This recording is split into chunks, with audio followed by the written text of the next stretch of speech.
All right.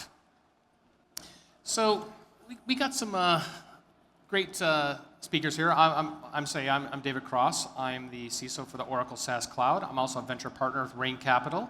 I'd like to also have each of the great panelists here kind of do a quick intro as well. Hi, I'm Jim Higgins. I'm the Chief Information Security Officer for Snapchat, and prior to that, I did 11 years at Google in product security. Hi, I'm Latha Maripuri. I'm the Chief Information Security Officer for Uber. I oversee security and privacy engineering for the company globally. Hi, my name is Vitaly Gudanets. I'm a Chief Information Security Officer at Netflix, responsible for security and privacy engineering.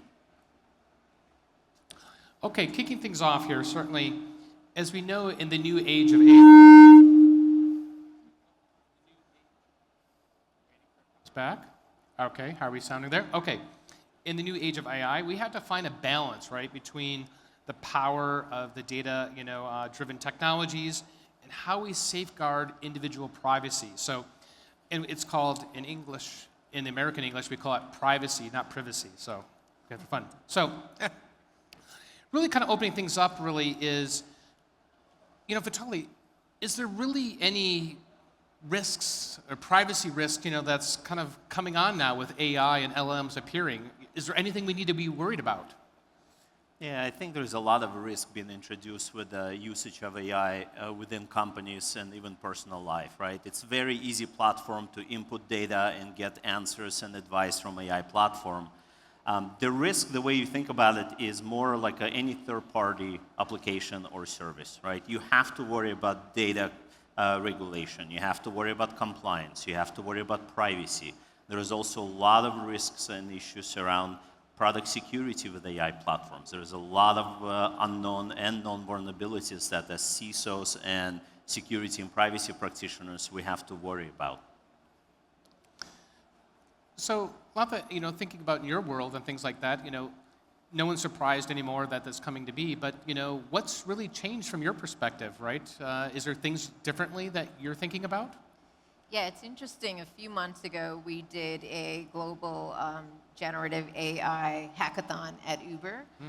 So employees could kind of get together and build various solutions, prototypes, so that we can get a better understanding of where generative AI could be useful or not. And it generated a lot of ideas, especially in areas of customer support, things that we can do to serve our customers better externally. Definitely a lot of areas around employee productivity, things that we can do internally for content generation, just systems and productivity for our employees, as well as software engineering. Tons of use cases in software engineering because everything at Uber needs to go through a lot of design, testing, peer reviews, things that could potentially be automated with generative AI. So I think there's a lot of excitement in the positive aspects and all of the different use cases. But from a risk perspective, I think a few things are sort of top of mind. One is just acknowledging that it is a paradigm shift, similar to what occurred with cloud computing. I remember when a lot of companies were adopting public cloud infrastructure, there was a discussion of the risks associated. Are you more secure in the cloud or less secure in the cloud? And I see that again type of a discussion happening with generative AI. And I think the risks are very similar in that there's a lot of positivity, but you need to be mindful and do the risk assessment of who are the vendors that you're working with, how do you think about access control, what are the different data sets that might be used, the models that are leveraged, how do you think about just data anonymization and masking. So I think it's a lot of the similar things that we would do in any environment, but now sort of applied more to, I would say, the generative AI space and architectures. I think it's great you bring it up. It's very positive. And I think I'll just say for everybody this is my second time being here at the Black Hat MEA, right, here in Saudi Arabia. It's great to return. Very positive environment. And I think of the other guests here have also, I think, are finding very positive experience already on day one. But, Jim, thinking about, how our technologies are popular here in Saudi Arabia, and certainly your technology even more so, how has AI been positive, from your world, and also where has it been challenging?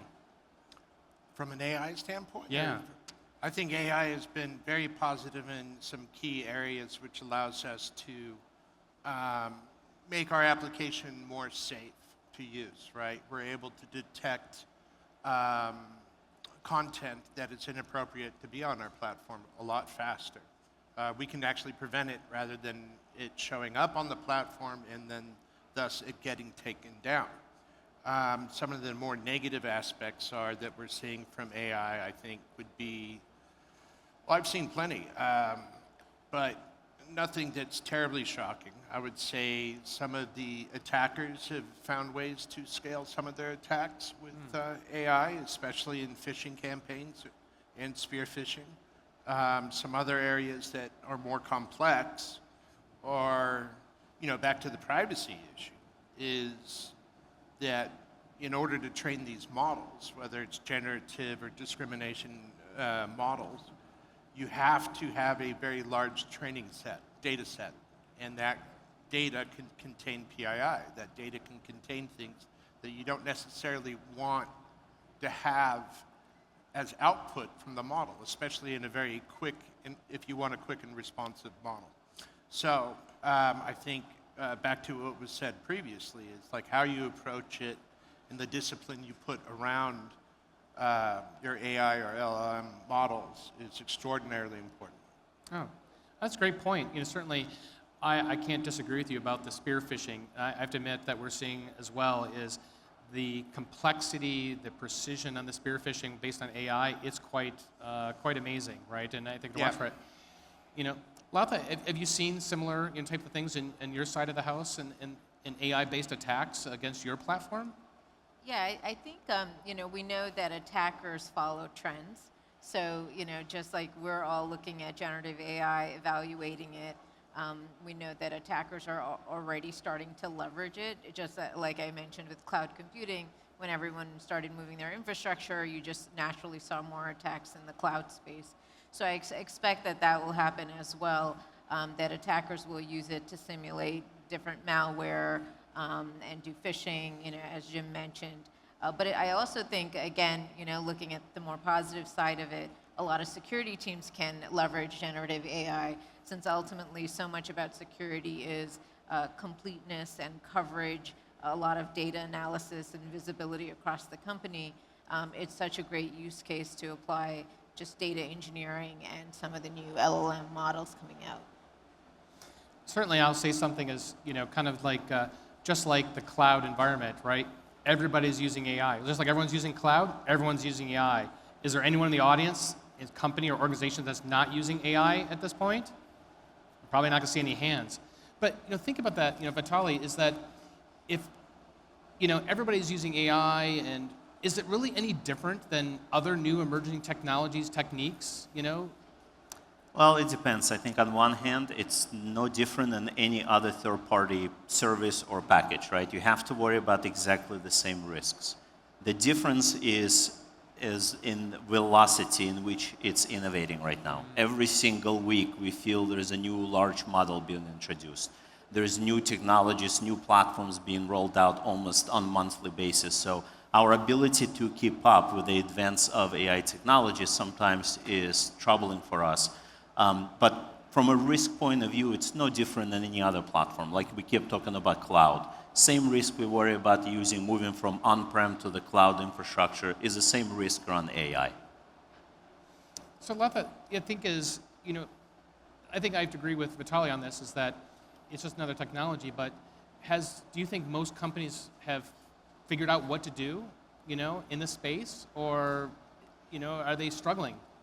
I think it's a work in progress. I think even before the past year, when there's been a lot of advancement in the generative AI space, I think a lot of companies were still struggling with how to get their arms around security, privacy, data governance. It's such a fast-moving space. There's a lot of regulations and a lot of new threats that have emerged in the past decade.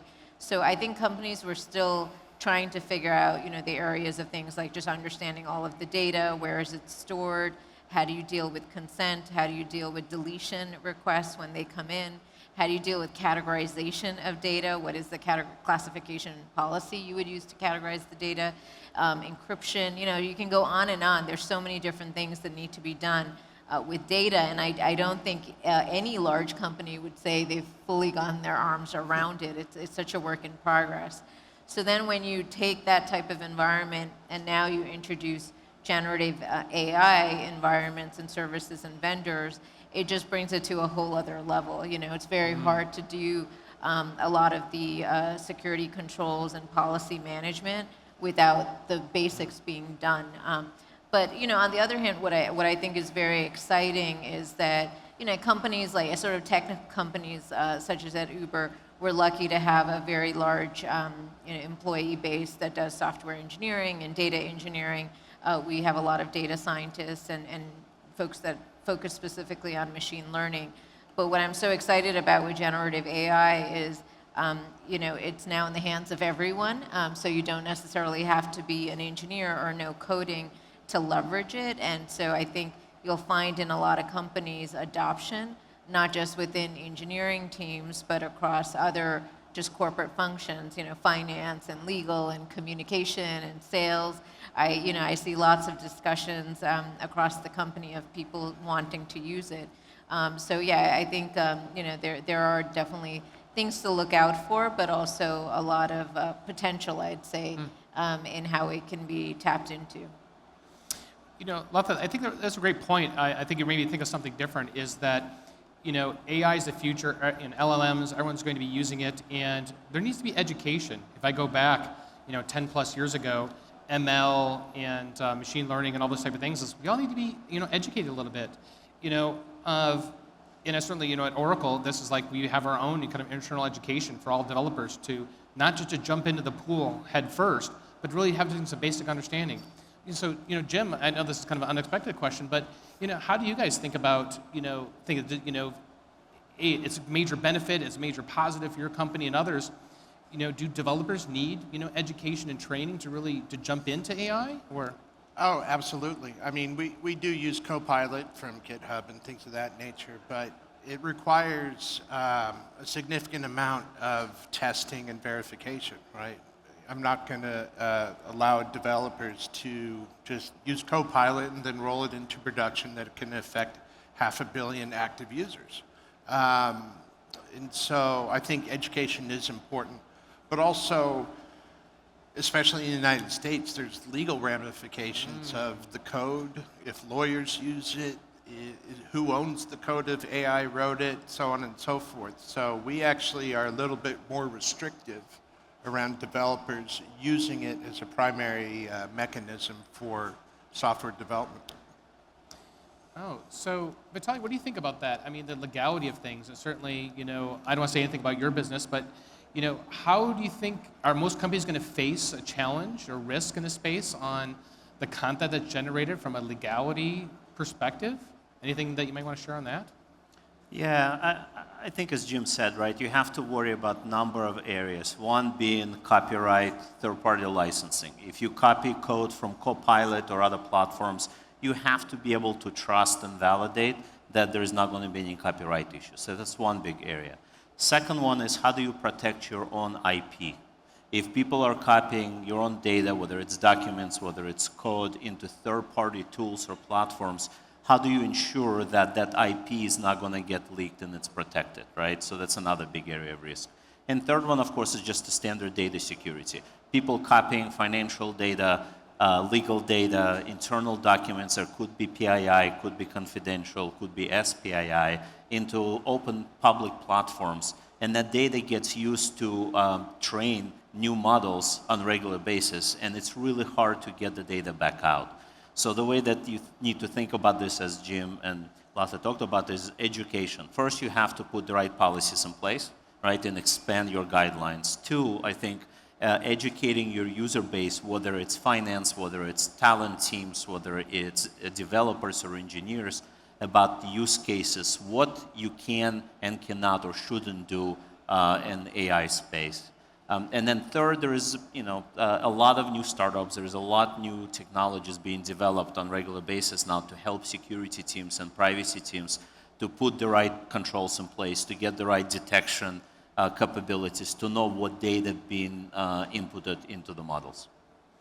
Wow, I think we really hit on like an important, question that probably everyone has here is, how do you trust the results, right? Latha, like, how can everyone that's jumping into this space, can they trust the results and have nothing to worry about? Any suggestions there? Yeah, it is a concern because I think people are so excited about leveraging these technologies, whether it's to generate code or create content, and there's so many different ways that companies are evaluating this. But I think it's really important, at least at this stage, to use it more as kind of assisting with the task versus 100%, autonomously delivering the task.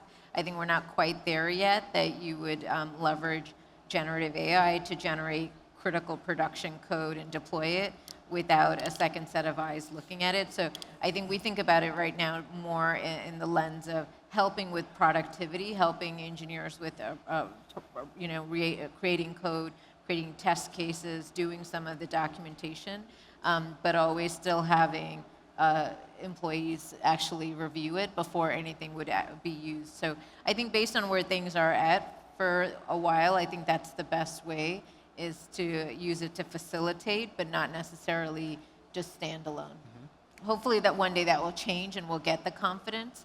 But for right now, there's a feedback loop. So anytime we use it, we check, like, did it actually drive the savings in time? Is the quality what you would expect? And through that feedback mechanism over time, we'll decide our threshold on if we can trust it and have confidence in the results. Yeah, it always makes me think about, we used to just say, who will watch the watchers? What AI will watch the AI? I don't know. We have to think about that a little bit. So we talk about, the space, but, Jim, you've had a ton of experience in the enterprise space. You also got the experience now in the consumer space, right? And I can't resist asking you, are they different, right? Is the enterprise space of AI any different than the consumer space? Any thoughts on that? Well, I think if the enterprise space is defined as like our corporate environments and things of that nature, then I'd be a lot more comfortable with AI being used in the enterprise space rather than, because you can be protecting against, different types of attacks, or it can help with EDR, it can help with all kinds of things. In the consumer space, you're dealing with their private information going back and forth, and that is something that you cannot really, it's something that you have to be a lot more protective of, a lot more disciplined around, a lot more aware, especially if people are using the outputs of those models to make decisions, right? I think that, you mentioned education earlier. I think education around AI as a tool to be helpful is fantastic, a fantastic idea, rather than people just taking it at its word. I think the error rates still are quite high on certain models that I won't name here. The error rate, Vitaly, do you think we're ever going to get to 100%, or a less than 1% error rate with AI ever? Ever? Well, that's a big question. We'll be happy if we can get to maybe 95% right now accuracy. I mean, depending on which models you're using, that ranges anywhere from low 70s to like low 90%.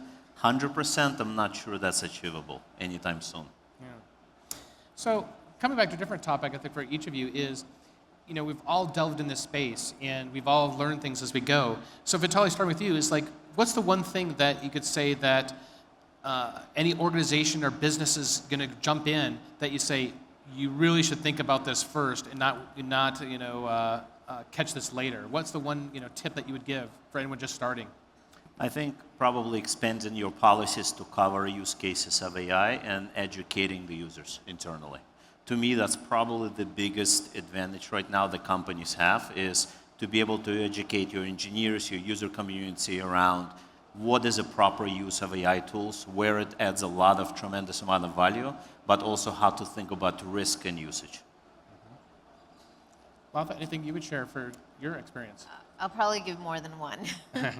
So I'd say for any company thinking about generative AI, right now, there's a few things. So first is at Uber, we had to set up a bit of an AI cross-functional governance team so that anytime anyone is using a generative AI solution, it comes to the central team for just vetting. So that was just important so that everyone wasn't just adopting technologies without the right controls around it. So we've had to implement some of those new policies and governance structure just to have visibility. So I think that's really important.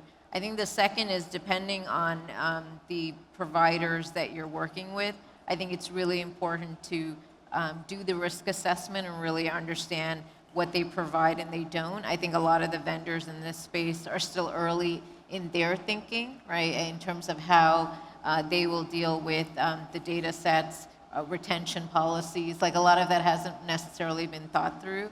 And so I think it's really important, depending on the vendors, to talk about that. And then I would say the third thing internally is almost taking a look at the entire sort of security and privacy program you have today and determining where you need to pivot based on some of the generative AI solutions. So taking a look at whether it's monitoring, taking a look at access control, all of those, controls that you may have, how do they shift into kind of this new world of generative AI? So I would say a lot about governance and policy, totally agree with Vitaly, but making sure that vendor risk piece is there is really key, and then taking a look at the controls you have and then figuring out how they shift.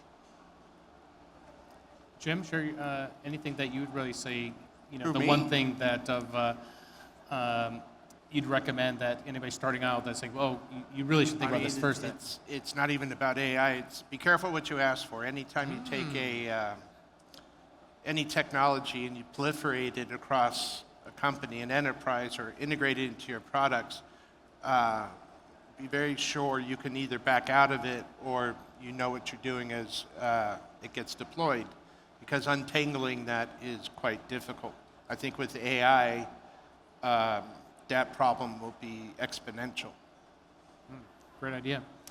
Well, another topic is that it just kind of came out just recently. United States, we issued because I'm from the United States, the executive order for AI came out. I know it was a 140, 180-page document. I don't know.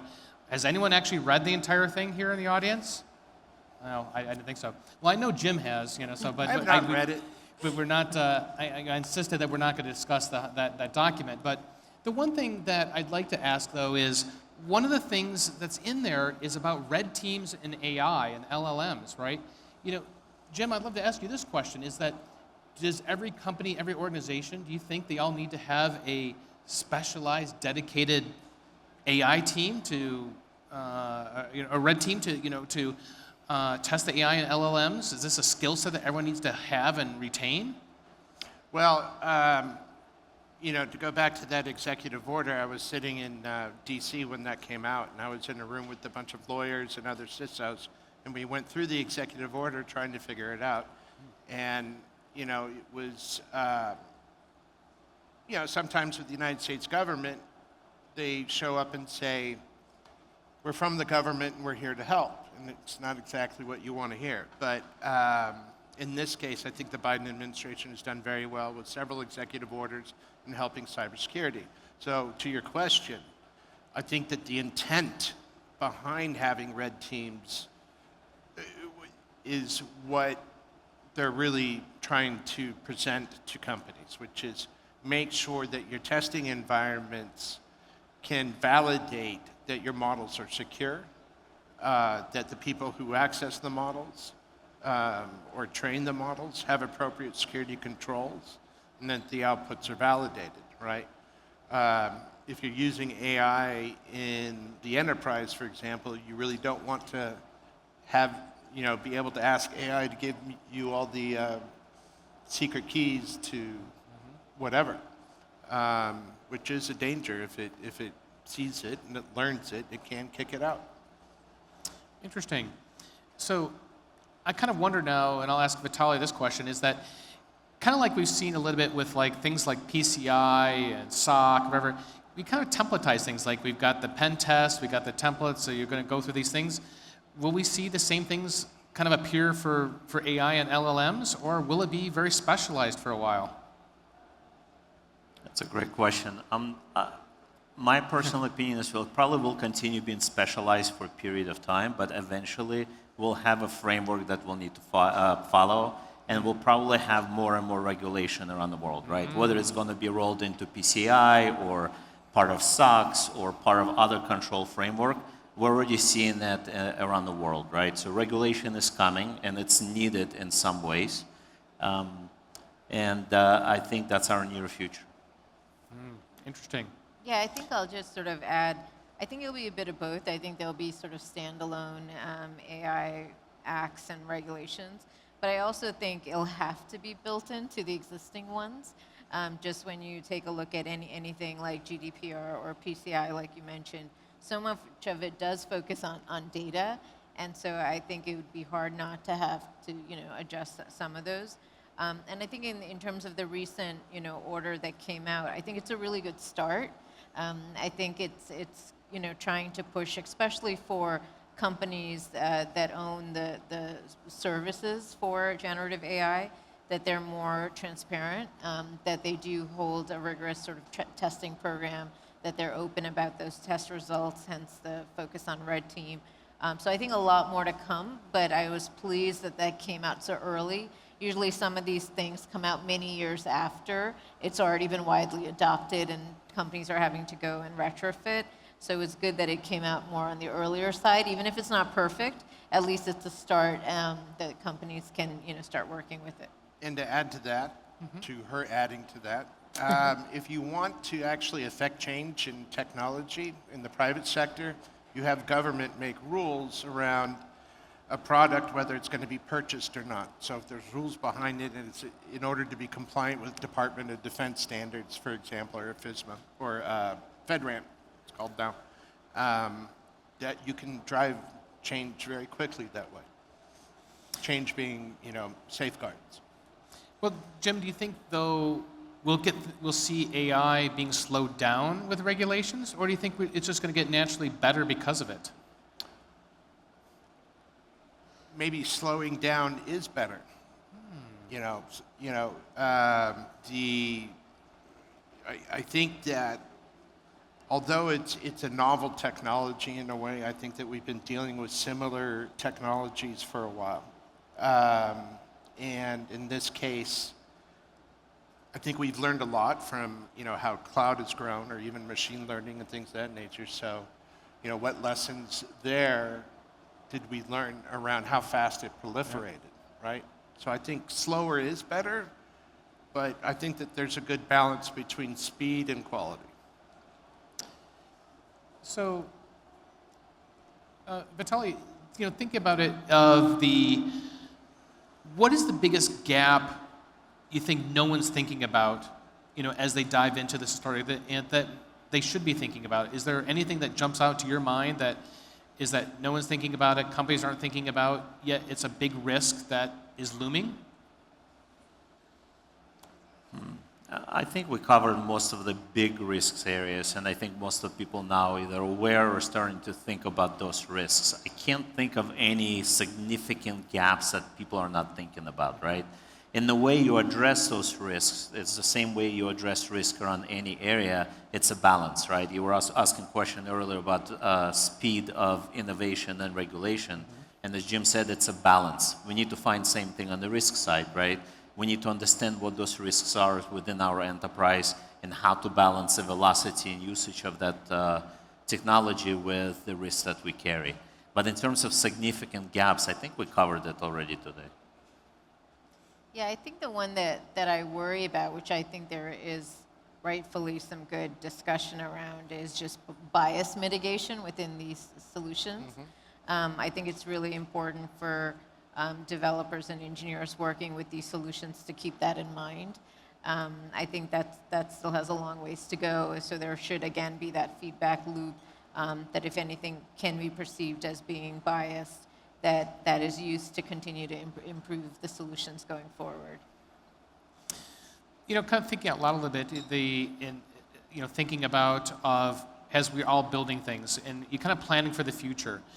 like we have like GDPR and type of things. We often think as we're building businesses, we're collecting, data, things like that. We need to know that data need to be forgotten or removed or such, right?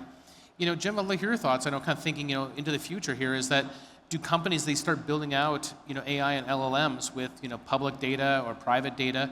Do they need to think about how they may somehow need to remove that, or say that the AI, an individual's data can't be used for AI? Do people need to think about how they architect this, looking forward?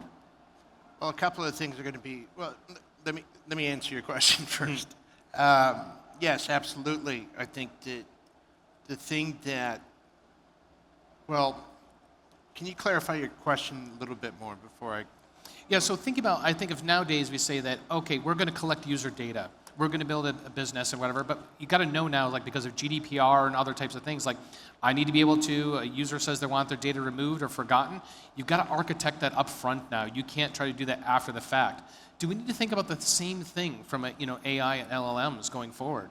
Yeah, absolutely. Yeah. I mean, as I said earlier about the proliferation of any technology, you have to use standard practices to be able to manage it. And we have plenty of examples right now of, how do you do data deletion? How do you manage access? How do you, what's your retention policy? How long, when someone makes a request to say, my chat GPT or Snap AI, how long does it exist in the system, that actual request? Is it being used to train a model? And if there's going to be restrictions on that, how do you manage that? And the problem with LLMs is that's actually quite difficult to do, or can be. I also wanted to call out that, and this is what distracted me, is that there's a lot of legal issues to this as well. What is, going to be the copyright or ownership of the outputs of this data, I think is the one thing that we all need to tackle sooner rather than later, more so than, say, how do we delete data?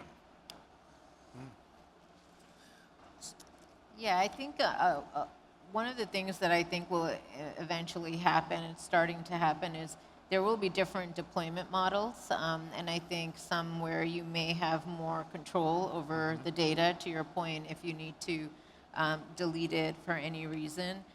But I think that's why, again, looking at the solutions, understanding what the service provider can offer or not is really key, because the service providers themselves that have the models and the data sets may in turn also be using other third-party services themselves, right? So there's a whole supply chain ripple effect here, which is both fascinating but also poses some concerns. So I think that's really important to revisit the policies and understand what you actually will have control over versus what you may not. And I'm not sure that every company realizes that just yet. So, Vitaly, thinking about the future, does everyone need to plan for AI and LLMs in everything that they do going forward? Is that not the future for everything? Just like saying social media is going to go away and die off?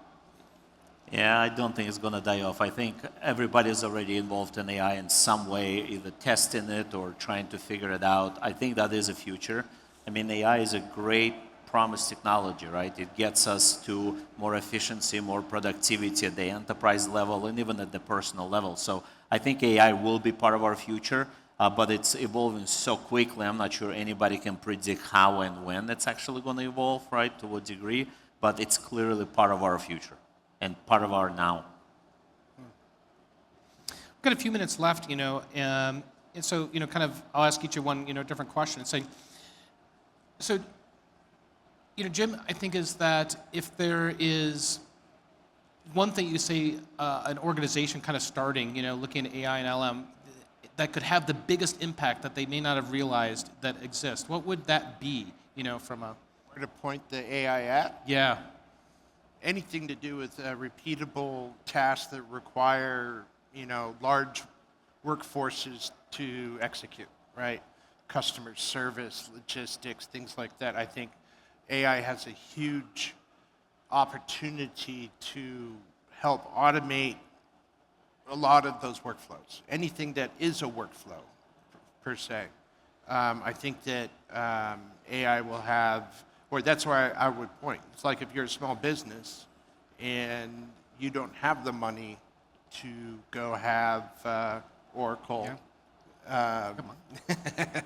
HR systems, you know, you can use AI-supported products that will help, you know, generate the outputs that you need to have a better customer service experience without having to hire twice as many customer service staff.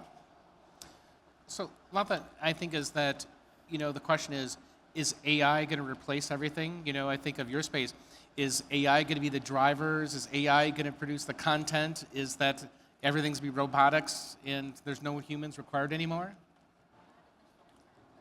In the short term. But I would say, you know, for companies taking a look at it, first, everyone should be looking at it. I think it's a competitive advantage and something that, you know, will help you just improve processes, drive efficiency, hopefully reduce costs. So I think it will be a discussion with all companies, big and small, going forward. But I also think it's important to have real measurements, sort of, and outcomes of it. Because in some cases, and again, it's early stages, it might not be as cost-effective as people think, because the pricing models are still being, I'd say, you know, tweaked as things progress. So I think that it's really, really important. But I would say the number one thing for anyone taking a look at it is, you know, at the core of this is to understand what data might be leaving the enterprise as a result of your adoption. And that could be code, that could be actual sensitive information. That's why I go back to data and anonymization. I think will almost become a prerequisite to do this type of adoption, because you want to make sure that any sensitive data is truly masked in some way, so that you can't re-identify, you know, the person as a result, because you don't know the downstream effects and where that data is going. So I think everyone should evaluate it, but I think everyone should know exactly what data is being placed before, you know, you go too far with it. And there's already been instances, right, of companies being concerned that sensitive data might be leaking via some of these technologies. So, Vitaly, you know, the two-part question is AI going to replace all the CISOs and we no longer have a future? Great question. Not in the near term. Long term, even the medium term, I think is going to make us more efficient, more productive, even on the security side, right? Same way as the threat actors or attackers using it to make them more efficient, we're using AI to also help us with detection, right? Help us with implementation of security controls, scaling identity and access management. It's still early on, but long term, I think it's going to help us tremendously to be more effective at our jobs. So, kind of building upon that, you know, I don't know if my mic's working, but I'll just add, you know, there's always so much talk about AI and what it may replace, but the reality is, you know, you still need to program the AI, and you still need to do prompt engineering and build the models. So I think from a skills perspective, it's not so much replacing, but more adapting to some of these newer ways of doing things. So I know Jim wants to jump in, but I'll ask you one other question, Vitaly, is that, well, next year, are we going to see Jim on stage with us again, or is it going to be AI-based? You can't replace me with an AI model. I'm too good. There's a joke, sorry. Did that come out? No, the point, Kate, I wanted to go back to your earlier question. About, you know, replacing CISOs and whatnot. A lot of what we do is a risk analysis between what the business needs and what the security risk is, and to find a way forward. I don't think AI is very capable of that anytime soon. I think that's an excellent closing point, because I think that the one thing I would say at the end is that as you jump into this space, you think about it, is sit down, take a step back, look at the risks, and the risks that are specific to your business, to your organization. For some, it's about IP. Some, it's about copyright. Some, it's about threats of the code that's being generated. So take a look at the specific risks to your organization, and that will help guide you in the right next steps. So thanks to the other members of the panel. It's been great to join here together. And thank you to everyone here that kind of support us to help us to come in to Saudi Arabia again And thank you, and David. participate. Thank you, Thank you. everyone. Thank you. you. Bye.